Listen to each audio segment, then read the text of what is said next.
ഒരു ഭൂലോക ചെറ്റെ കല്യാണം കഴിച്ച് ജീവിതം അവതാളത്തിലായി പോയ ഒരു പെങ്കൊച്ചാണ് കുഞ്ഞാറ്റ. ഒരു 6-7 മാസങ്ങൾക്ക് മുന്നേ നമ്മൾ ഇതൊക്കെ ചർച്ച ചെയ്താണ്. അവർ ലീഗലി മൂവ് ചെയ്ത് സെപ്പറേറ്റഡ് ആയിട്ട് നിൽക്കുകയാണ്. അതിനെ തുടർന്ന്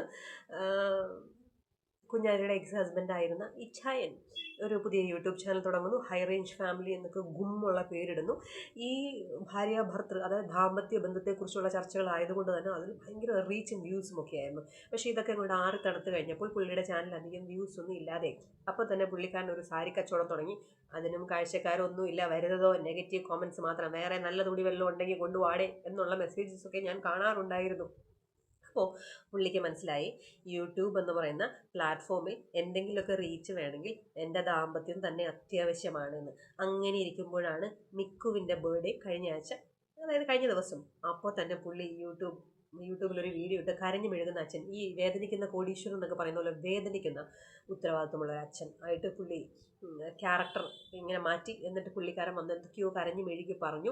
ഈ കരഞ്ഞു മെഴുകി കള്ളങ്ങൾ പറഞ്ഞപ്പോൾ പുള്ളിയുടെ ഉള്ളിലുള്ള ചേതോ വികാരം എന്ന് പറയുന്നത്, അല്ലെങ്കിൽ പുള്ളിയുടെ ഇൻസ്പിറേഷൻ എന്ന് പറയുന്നത്, എന്തൊക്കെ കള്ളം പറഞ്ഞാലും കുഞ്ഞാറ്റ എന്ന് പറയുന്ന പെൺകുട്ടി അല്ലെങ്കിൽ ഇവൻ്റെ എക്സ് വൈഫ് ഒരിക്കലും പ്രതികരിക്കില്ല. കാരണം അവൾക്ക് സെൽഫ് റെസ്പെക്റ്റ് ഉണ്ട് എന്ന്, സ്വാഭിമാനമുണ്ട് എന്ന് ഇവന് നന്നായിട്ട് അറിയാം. ഇവനും ഇവൻ്റെ ടീം മെമ്പേഴ്സിനും ഒരു ക്യാപ്റ്റനുണ്ട്, ഒരു ലേഡി ക്യാപ്റ്റനുണ്ട്.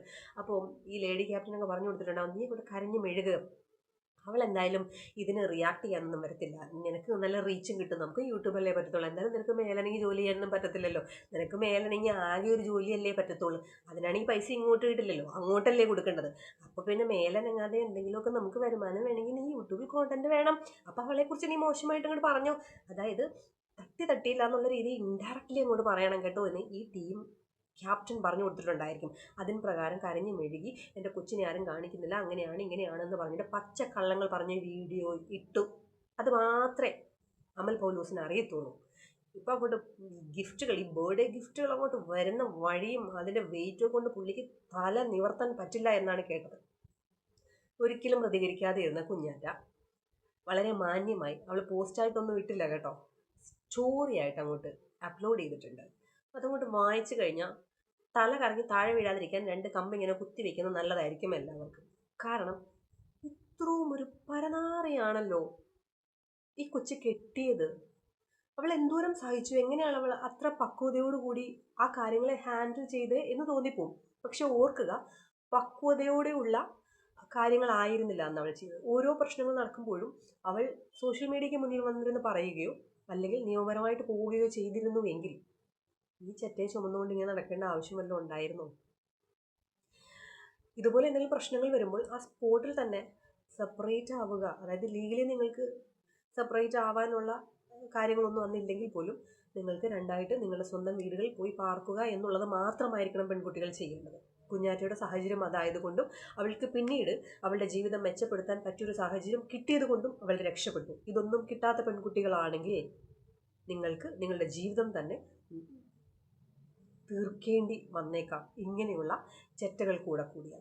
സത്യം പറഞ്ഞാൽ കുഞ്ഞാറ്റ അപ്ലോഡ് ചെയ്ത ആ സ്റ്റോറി വായിച്ചു കഴിഞ്ഞപ്പോൾ ഇവൾ എങ്ങനെ അത് ഹാൻഡിൽ ചെയ്തു എന്ന് ഞാൻ ആലോചിച്ചു.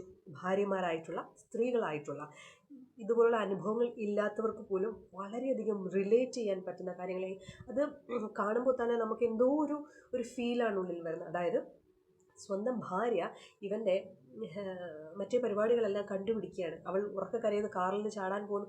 അതിലൊക്കെ എന്നെ ഏറ്റവും കൂടുതൽ വേദനിപ്പിച്ചെന്നറിയാമോ, ഇവൾ പ്രസവിച്ച് കിടന്ന 5-ാമത്തെ 6-ാമത്തെ ദിവസം ഇവളെ മർദ്ദിക്കുന്നു. Domestic violence. അതിനെ സപ്പോർട്ട് ചെയ്യുന്നുണ്ട് അവൻ്റെ ടീം മെമ്പേഴ്സിൻ്റെ ക്യാപ്റ്റൻ എല്ലാവർക്കും അറിയാമായിരിക്കും. വീട്ടിലുള്ളവർ തന്നെയാണ്, അവൻ്റെ വീട്ടിൽ നിലവിലുള്ളവർ തന്നെയാണ് അവൻ്റെ ടീം മെമ്പേഴ്സ്.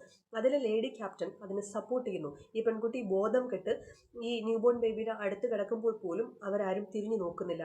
കാണാൻ വന്ന സുഹൃത്തിൻ്റെ വൈഫും ചേർന്നാണ് രാജഗിരി ഹോസ്പിറ്റലിൽ എത്തിക്കുന്നു. അവിടെ ചെന്ന് ബോധം വന്നപ്പോൾ ഇവൾ പറയുകയാണ്, ബോധം വന്നപ്പോൾ ഇവൾ കണ്ടത് ഇവളുടെ നെറ്റിയിൽ ഇങ്ങനെ തലോടുകയാണ് ലേഡി ക്യാപ്റ്റൻ, അതായത് ഇവൻ്റെ മാതാവ്. എന്നിട്ട് പറഞ്ഞു, ഇന്നലെ നടന്ന കാര്യങ്ങൾ, വീട്ടിൽ നടന്ന ഒരു കാര്യങ്ങളും നീ പുറത്ത് പറയരുത് എന്ന്. ഭീഷണിയാണേ. ഇതുപോലെയുള്ള ഇൻലോസ് ആണ് ആൺമക്കളെ നശിപ്പിക്കുന്നത്. അതായത് ഇവന്മാർ പീഡിപ്പിച്ച് തകർക്കുന്ന പെൺകുട്ടികളെ ഭീഷണിപ്പെടുത്തി മൂലയിൽ ഒതുക്കിയിട്ട് ഇവന്മാരുടെ തെറ്റിനെ സപ്പോർട്ട് ചെയ്ത് കൊടുക്കുന്നതിനനുസരിച്ച് നാളെ ഈ പെൺകുട്ടിയെ അടിച്ച കൈകൊണ്ട് നിങ്ങൾക്കും കിട്ടാതിരിക്കാൻ സൂക്ഷിക്കുക. പല പെൺകുട്ടികളും പല വീടുകളിലും അനുഭവിക്കുന്ന കാര്യങ്ങൾ ഇതാണ്. അതായത് ഭർത്താക്കന്മാർ ചെയ്യുന്ന ക്രൂരമായ പീഡനങ്ങൾ, തെറ്റുകൾ പുറത്തു പറയാതിരിക്കാൻ വേണ്ടി അമ്മായിയമ്മമാർ ഭീഷണിപ്പെടുത്തും. ഇതൊന്നും ഇന്നലെ നടന്ന കാര്യങ്ങൾ അല്ലെങ്കിൽ ഇന്നിവിടെ നടന്ന കാര്യങ്ങൾ പോയി ആരോടും വിളമ്പിയേക്കരുത് എന്ന് പറഞ്ഞിട്ട് നിങ്ങളെക്കുറിച്ച് വളരെ മോശമായിട്ടുള്ള കാര്യങ്ങൾ നിങ്ങൾ താമസിക്കുന്നതിന് ചുറ്റുപാടും പരഞ്ഞു പരത്തും. കാരണം നാളെ എപ്പോഴെങ്കിലും ഈ വീട്ടിൽ നടന്ന കാര്യങ്ങൾ നിങ്ങൾ പറഞ്ഞു കഴിഞ്ഞാൽ ചുറ്റുപാടുമുള്ളവർ നിങ്ങളെ വിശ്വസിക്കരുത് എന്നുള്ള അജണ്ടയോടുകൂടി നിങ്ങൾക്കെതിരെ പ്രവർത്തിക്കുകയായിരിക്കും ഇവർ ചെയ്യുന്നത്. നിങ്ങൾ അപ്പോഴും ഇവർ പറഞ്ഞത് കേട്ട് മിണ്ടാണ്ട് ക്ഷമിച്ചു പോകുന്നുണ്ടായിരിക്കും. അപ്പോൾ ഇതെപ്പോഴും ഒരു അപകടം പിടിച്ച പണിയാണ്. അതിനുള്ള ഉത്തമ ഉദാഹരണമാണ് കുഞ്ഞാറ്റ അനുഭവിച്ച കുറേ കാര്യങ്ങൾ. എന്നെ വീണ്ടും വീണ്ടും അത്ഭുതപ്പെടുത്തുന്നൊരു കാര്യം എന്ന് പറഞ്ഞാലേ, ഈ മകനെക്കുറിച്ച് ഇത്രയേറെ യാഥാർത്ഥ്യങ്ങൾ, ഇവൻ്റെ ഈ വിടുവ സ്വഭാവം, വൃത്തികെട്ട സ്വഭാവം, ഇവനൊരു വൃത്തികെട്ടവനാണ് എന്ന് തെളിവ് സഹിതം പുറത്തു വന്നിട്ടും യാതൊരു ഉളുപ്പും ഇല്ലാതെ ഇവനെ പിടിച്ച് ചേർത്ത് നിർത്തി. ഇപ്പോൾ കുറേ കമൻറ്റ്സ് വരും, പിന്നെ അവനെ കൊല്ലാൻ പറ്റുമെന്ന്. അങ്ങനെ ആരെങ്കിലും കൊല്ലാൻ ഇവിടെ പറഞ്ഞോ? ഇങ്ങനെ ചേർത്ത് നിർത്തുന്നതാണ് ഇവനൊന്നും ഒരിക്കലും നന്നാവാത്തതിൻ്റെയും. ഞാൻ എത്ര വലിയ തെറ്റ് ചെയ്താലും എൻ്റെ അമ്മയും അപ്പനും എന്നെ സപ്പോർട്ട് ചെയ്യത്തേ ഉള്ളൂ, അവരെന്നെ കളയുകയില്ല എന്നുള്ളൊരു ധൈര്യം കൊണ്ടാണ് ഇവനൊക്കെ നാട്ടിൽ കിടക്കുന്ന പെണ്ണുങ്ങൾക്ക് സമാധാനം കൊടുക്കാതെ, സ്വന്തം അതായത് വ്യക്തി ബന്ധങ്ങൾക്ക് വില കൊടുക്കാതെ ഇവൻ മറ്റൊരു സ്ത്രീക്ക് ഇൻസ്റ്റാ മെസ്സേജ് അയച്ചതിൻ്റെ സ്ക്രീൻ റെക്കോർഡർ കുഞ്ഞാറ്റ പുറത്തു വിട്ടിട്ടുണ്ട്. അത് വായിച്ചാൽ നമ്മുടെ തൊലി അങ്ങ് ഉരിഞ്ഞു പോകും. സത്യം. അതിൽ പറയാ, ജർമ്മനിയിലാണ് അതായത് ഇവൻ്റെ ഫോളോ റിക്വസ്റ്റ് ചെന്നപ്പം ഈ പെണ്ണിന് ഭയങ്കര എക്സൈറ്റഡ് ആയിപ്പോയി. ബിക്കോസ് പൃഥ്വിരാജിനേക്കാൾ വലിയ കലാകാരനാണ്, സൗന്ദര്യത്തിലൊക്കെ മുന്നിൽ നിൽക്കുന്ന ആളായതുകൊണ്ട് ഈ ജർമ്മനിയിലുള്ള സ്ത്രീക്ക് ഭയങ്കര വിശ്വസിക്കാൻ പറ്റില്ല. അപ്പോൾ അറിയാതെ ഫോളോ ചെയ്തതാണെന്നാണ് ഞാൻ വിചാരിച്ചത്. അപ്പോൾ ഇവൻ പറയുന്നത് നിന്നെ കാണാൻ കൊള്ളാവുന്നതുകൊണ്ട് ഞാൻ മനഃപൂർവ്വം ഫോളോ ചെയ്ത ആട്ടെ എന്ത് ചെയ്യുന്നു. അതായത് ഇവൻ അയക്കുന്ന ഓരോ വോയിസ് കേൾക്കുമ്പോഴും ഇവന് സ്ത്രീ ശരീരത്തോട് ആർത്തിയാണെന്നുള്ള കാര്യം നമുക്ക് മനസ്സിലാവും. അത് മാത്രമല്ല, മറ്റൊരു കാര്യം പറയുന്നത് കേൾക്കുമ്പോൾ നമുക്ക് ഭയങ്കര പെയിൻ തോന്നും. ഈ പെണ്ണ് ചോദിക്കുന്നത് എന്ത് ചെയ്യുമെന്ന് ചോദിച്ചപ്പം ഇവൻ പറയാ, എൻ്റെ പെണ്ണുമ്പോൾ അതേ ഇന്ന് മാൾട്ടയ്ക്ക് കയറിപ്പോയി, ഞാൻ മൂഡായിട്ടിരിക്കുകയാണ്. സാധാരണ ഭാര്യയോ ഭർത്താവോ വിദേശത്തൊക്കെ പോകുമ്പോൾ നമുക്കൊരു വിഷമമൊക്കെ ഉണ്ടാവില്ലേ? അതിന് പകരം ഇവൻ്റെ മൂഡാണ് തോന്നിയതെങ്കിൽ ഇവനിത് എന്ത് ഹോർമോണാണ് ഇവൻ്റെ ശരീരത്തിൽ കൂടെ പോകുന്നത്? ഇലക്ട്രിക് വല്ല മിക്സ് ചെയ്തിട്ടുള്ള വല്ല ഹോർമോൺ ഇവന് കയറി പോകുന്നുണ്ടോ? ഒരു പിടിയില്ല. എന്നിട്ട് ആ സ്ത്രീയോട് വളരെ, അതായത് ഇവനങ്ങ് ജർമ്മനി കയറി പോവും, ഇവൻ US പോവും. ഇന്ന് US നാളെ ജർമ്മനി, നാളെ ജർമ്മനിയിലാണെങ്കിൽ ചൈന, അത് കഴിഞ്ഞ് ഞാൻ പാകിസ്ഥാൻ. ഇവൻ ഈ തള്ളല്ലാതെ വേറൊന്നുമില്ല. അത് ഈ പെണ്ണുമ്പിള്ളയുടെ ചെലവിൽ പോകണമെന്നാണ് ഇവൻ പറയുന്നത്. പെണ്ണുമ്പിള്ള വരുമാനത്തിന് വേണ്ടിയിട്ട്, ജീവിക്കാൻ വേണ്ടിയിട്ട് മാൾട്ടയിലേക്ക് കയറിപ്പോയതിൻ്റെ അന്ന് മൂഡായിട്ട് ഇവൻ മറ്റു സ്ത്രീകളോട്, തികച്ചും സ്ട്രേഞ്ച് ആയിട്ടുള്ള ഒരു ലേഡിയോട് ഇവൻ സംസാരിക്കുന്നത് കേട്ട് കഴിഞ്ഞാൽ ചിരകാല ബന്ധമുള്ളതുപോലെ, അതായത് ഇവന് ആർത്തിയാണ് സ്ത്രീ ശരീരങ്ങളോട്.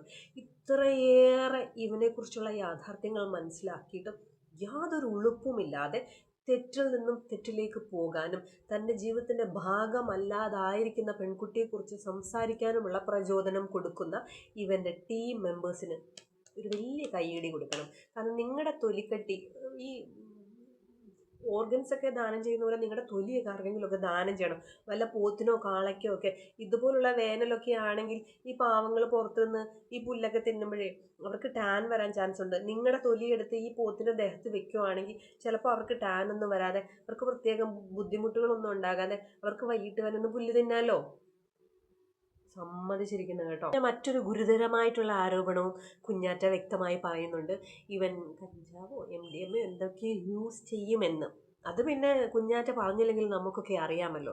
കാരണം സ്വബോധത്തോടു കൂടി ഇവൻ എങ്ങനെയും ഈ പിരിവിരിപ്പൻ സ്വഭാവം കാണിക്കുമോ എന്നുള്ളത് സത്യം പറഞ്ഞാൽ അത്ഭുതം വരികയാണ്. ഇവൻ പണി ചെയ്ത് 10 പൈസ ഉണ്ടാക്കിയിട്ടുണ്ടോ? ഉണ്ടെങ്കിൽ അതിനുള്ള, അതായത് കുഞ്ഞാറ്റ ഗൂഗിൾ പേയുടെ ട്രാൻസാക്ഷൻ ഹിസ്റ്ററി സ്റ്റോറിയിൽ ആഡ് ചെയ്തിട്ടുണ്ട്. ഇവൻ എത്ര പൈസ കൊണ്ട് അർമാദിച്ചു. വെറുതെ ഇരുന്ന് പൈസ കിട്ടാനും വേണ്ടേ ഒരു ഭാഗ്യം അല്ലേ? എന്തോരം ഒരു മാസം എന്തോരം ട്രാൻസാക്ഷൻ, 92,000 ഒക്കെ അതിനകത്ത് കാണിക്കുന്നുണ്ട്. 5,000 ഇവൻ പറയുന്നത് ഈ തുണിയുടെ ബിസിനസ്സിന് വേണ്ടി അയച്ചു കൊടുക്കുക. കുഞ്ഞാറ്റ വ്യക്തമായി പറയുന്നു, ഈ പിശാചിനെ എനിക്ക് വിശ്വാസമില്ലാത്തത് കൊണ്ട് തുണിയുടെ കാര്യത്തിന് വേണ്ടിയിട്ടുള്ള പൈസ മുഴുവൻ എൻ്റെ മമ്മിയുടെ അക്കൗണ്ടിലേക്കാണ്. ഈവൻ കാറിൻ്റെ ഇൻഷുറൻസ്, വീല് മാറ്റണം, ടയർ മാറ്റണം, കാറിൻ്റെ ബോഡി മാറ്റണം, കാറിൻ്റെ അത് മാറ്റണം, ഇത് മാറ്റണം എന്ന് പറഞ്ഞിട്ട് ഇവൻ ഓരോ തവണ ഈ പെൺകുട്ടിയുടെ കയ്യിൽ നിന്ന് പൈസ വാങ്ങിച്ചിട്ട് ആ പൈസയ്ക്ക് ഇവൻ കുടിക്കാനും വലിക്കാനും ഉള്ളത് വാങ്ങിച്ചിട്ട് ഇൻ്റർനെറ്റിനുള്ള റീചാർജ് ചെയ്തിട്ട് ഈ വൃത്തികെട്ട ചാറ്റും മറ്റ് സ്ത്രീകളെ വലയിലാക്കലും. നാണമല്ലോ. വീണ്ടും വീണ്ടും അമൽ പൗലോസിനോടൊരു കാര്യം പറയാം. കുഞ്ഞാറ്റ ഇപ്പോൾ പുറത്ത് വിട്ടേക്കുന്ന കാര്യങ്ങൾ കാണുന്ന ഓരോ മനുഷ്യനും താങ്കളെ എന്താണ്, താങ്കളുടെ വ്യക്തിത്വം എന്താണെന്ന് വ്യക്തമായിട്ടും മനസ്സിലായി. സമൂഹത്തിൽ അന്തസ്സായിട്ട് ജീവിച്ചാലേ സമൂഹം ആക്സെപ്റ്റ് ചെയ്യൂ എന്നൊന്നും പറയുന്നില്ല. തെറ്റും കുറ്റവും പറ്റാത്ത മനുഷ്യന്മാരില്ല. പക്ഷെ നിന്നെപ്പോലെ തെറ്റിൽ നിന്നും തെറ്റിലേക്കും ഓരോ മനുഷ്യന്മാരെ ചതിക്കുമ്പോൾ യാതൊരു കുറ്റബോധവുമില്ലാതെ വീണ്ടും അതുപോലുള്ള കാര്യങ്ങൾ ചെയ്യുന്നത് ഒരു ക്രിമിനൽ എന്തോ സംഭവം ഉള്ളിലുണ്ടായിട്ട് തന്നെയാണ്. ഒരു കുഞ്ഞ്, എനിക്ക് ഏറ്റവും കൂടുതൽ വിഷമം വന്നത് ഇവൻ കുഞ്ഞിനെ കാണിക്കുന്നില്ല എന്നൊക്കെ പറഞ്ഞാണല്ലോ വീഡിയോ ഇട്ടത്. പക്ഷേ കുഞ്ഞാറ്റ പറയുന്നുണ്ട് ഇവന് കുഞ്ഞിനെ വേണ്ട, കുഞ്ഞിന് ഇവനോട് സ്നേഹമില്ലാന്ന് ഇവൻ്റെ അഡ്വക്കേറ്റിനോട് പറഞ്ഞു എന്ന്. കാരണം കോടതി ഉത്തരവ് പ്രകാരം 5000 രൂപ മാസം കൊടുക്കണം. അങ്ങനെ ആദ്യത്തെ 2-3 മാസം ഇവൻ 5000 രൂപ കൊടുത്തു. അത് കഴിഞ്ഞിട്ട് ഇവൻ്റെ വക്കീലിനോട് പറഞ്ഞു, ആ കൊച്ചിന് എന്നോട് സ്നേഹമൊന്നുമില്ല, എനിക്ക് കാണുക വേണ്ടെന്ന്.